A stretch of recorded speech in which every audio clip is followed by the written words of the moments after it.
Whoop. Yo. I just recently purchased this Protek 25 and I saw many reviews online saying this is a great quad. I think it is, but can you freestyle with it? That's the question we're going to try to answer today.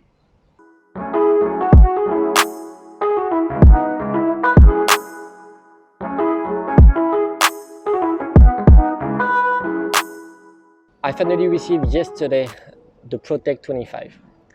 This is the new 2.5-inch drone released by the company iFlight. There is a 3.5 Protek, the Protek 35, that also has been released that I'm not planning to buy yet. But what do I think about this drone? You have maybe seen like a lot of reviews online, and all of them are saying like this drone is great. I'm not gonna tell them the same thing. The drone is great. If you want to see any unboxing video, there is plenty online. But basically, it's a buy and fly drone. You just buy it, open the box, just bind it with your. If you're like me on a DJI setup, you just bind it to your goggles and to your controller. I did not change any PID or anything in a beta flight. I just make sure like my controller was well set up. I mean, I'm talking about like the arming switch and all of the other auxiliary switch you want to bind. But basically, out of the box, bind and fly, and I just loved it. It's a very nice drone. It goes fast, does a lot of things, but my question is, can I freestyle with it? I know we are not supposed to do freestyle with what they call Cinewhoop, but is this really a Cinewhoop? You can always remove like the protection guard and actually fly it like as is, like as a small 2.5-inch. Let's remove the battery to have a better look. I would like to show you in comparison, for example, with a 3-inch Bumblebee Whoop. Okay, that would be the size comparison: 2.5 versus 3-inch, and this is way much more powerful and way much more lighter. It would be a fair, I mean, a most fair comparison, like to compare this with the Protek 35. They're approximately the same weight, but the new motors on the Protek 35 is like, I think, 50% more thrust. But I tried to freestyle with this. I crashed it many times. It's very durable, but it's not made for freestyle. The ducts are pretty bad, very loud as well. This is pretty silent, as you will see. But this, as soon as you're trying like to do big turns, dives, or punch in, punch out stuff, you just gonna get like your throttle, like the drone is gonna vibrate a lot. You will see the air trying to go in the duct. Okay, so basically when you're diving, as soon as you're gonna hit the throttle, the drone is gonna try to correct himself, and at some point just might turn like that. Okay, this is basically like the air going back in the duct. Okay, at some point, if you can see there, you have the air coming this way and just pushing the duct to stay flat. So this is duct effect, like the bad duct effect you will have. This is not the duct effect that you want to have. Like supposedly the duct are supposed to give you a little bit more thrust if they are designed well. These are not duct, they are just like big protect guard. So that's why I was pretty interested about like this drone. Does it fly well? Does the smaller duct have the same effect or not? So this is what we will see in the maiden flight. So this is the first flight that we did yesterday. I did not have any GoPro, so what you will see is the DVR from the goggle. As you can see, the reception is going to be very great. The image is crystal clear. I'm running on 700 milliwatt and 50 megabits. I have like around, I think, 5 to 6 minute flight time with this 850 milliamps batteries. I have no GoPro yet, but I'm planning to fly this with my naked GoPro, which is approximately 60 grams. So all of this now, without the GoPro, I think it's around 230 grams, something like that. So let's move to the computer and see now how this can fly. Does it freestyle? Does it not? Let's see. And this is the first pack that I fly with the Protek 25. So this is an abandoned, how can I say, like an abandoned amusement park in Bangkok. That was the first time flying there. It was my second flight up there, so I just trying the quad so far. So as you can see, I like the first punch in like was pretty good. I did a flip just to test the PIDs. Then when I went back up, you can see there is always a bit of jello, a bit of prop wash, but that's expected from a drone like that. Okay, so just flying around for now, looking at the PIDs was pretty good so far. So I felt confident. After that, I wanted to try the reception. So I was just trying to go around this small Disneyland castle, I think it is, and basically see if I have any issue with the signal so far, because my friend who was with an analog version of the Protek 35 did have a crash, but for me with the DJI version, as you can see, no issue, no worries. The KDX Vista is great. As you can see, like the camera is just awesome. This was in plain day. I just love the contrast, love everything, just had a lot of fun with it. Now I'm just going through that pole.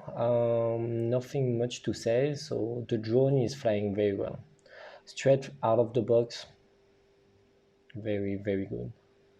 Up a little bit of prop wash up there, as you can see. So I think you can fix this. I was a bit aggressive with my throttle at that point, but by the end of the flight, and also I think after a few pack, I was able like to get out from power loop and divest without getting like too much of that prop wash. Just getting familiar there with proximity flying. The drone is pretty small, very, very light. So as soon as you put a bit of throttle, you will get your drone like getting out of the situation you don't want to be.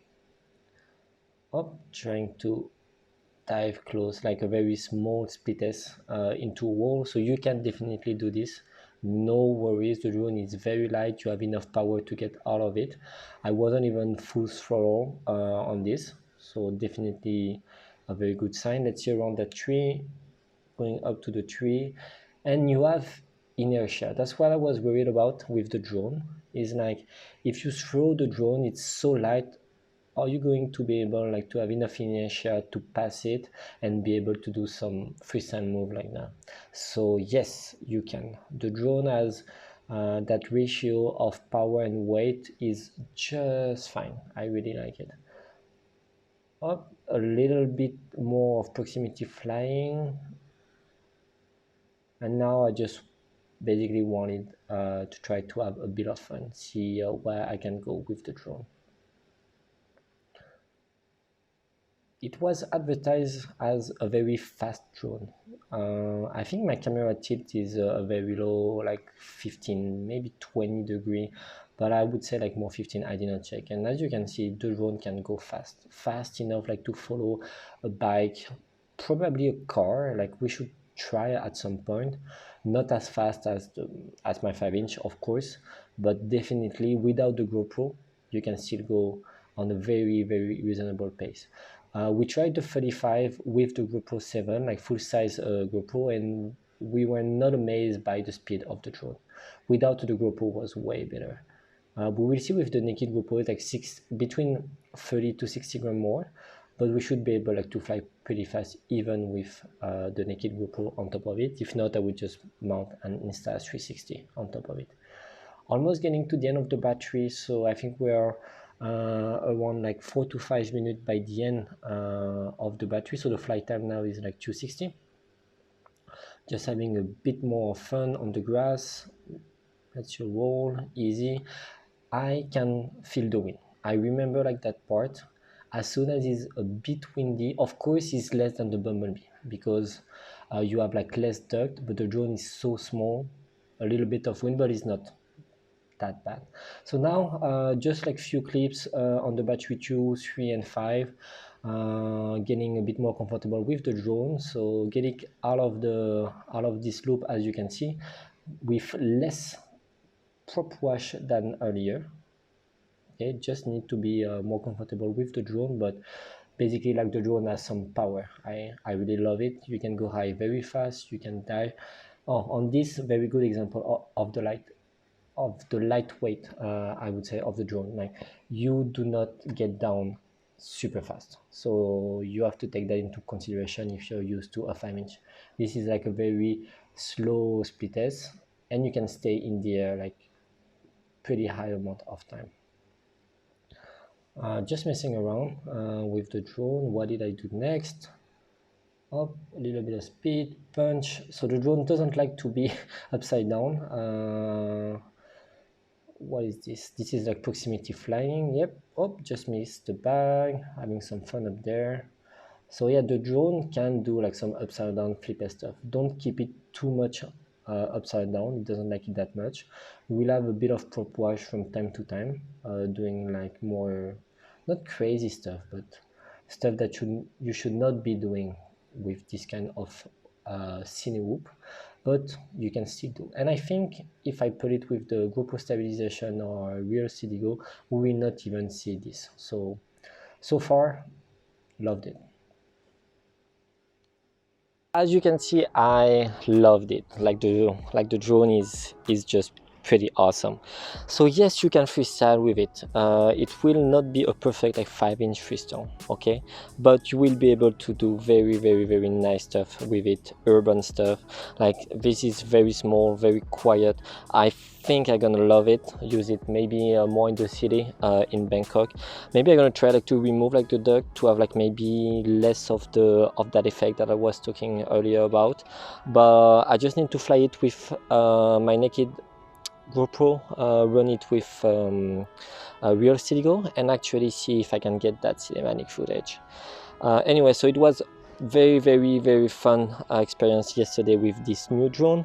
Now I'm gonna let you with some footage, that's some cinematic footage that I made with this cinematic and freestyle 5-inch drone, which has my GoPro 8 naked on top of that with a real CDGO. Let's enjoy it, and see you very soon.